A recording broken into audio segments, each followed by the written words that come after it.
Dans cette séquence, je vais vous présenter comment nommer des graphes RDF dans le modèle RDF et quelle en est l'utilité.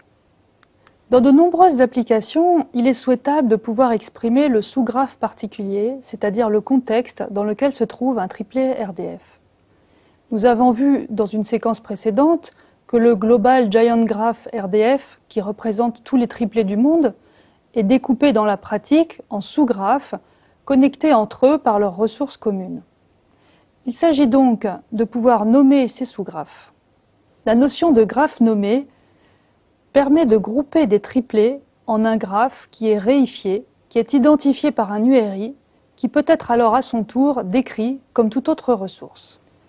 Les syntaxes trig et nquad permettent d'exprimer la notion de graphe nommé.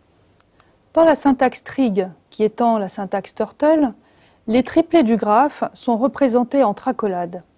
Le contenu des accolades est la représentation des triplets du graphe dans la syntaxe turtle. Les accolades sont précédées par le mot-clé graphe, suivi de l'URI désignant le graphe. Dans la syntaxe nquads, qui étant ntriple, les triplets RDF deviennent des quadruplets. Le premier terme d'un quadruplé est l'URI du graphe auquel le triplet appartient. Voilà, cela clôt cette semaine de cours sur RDF.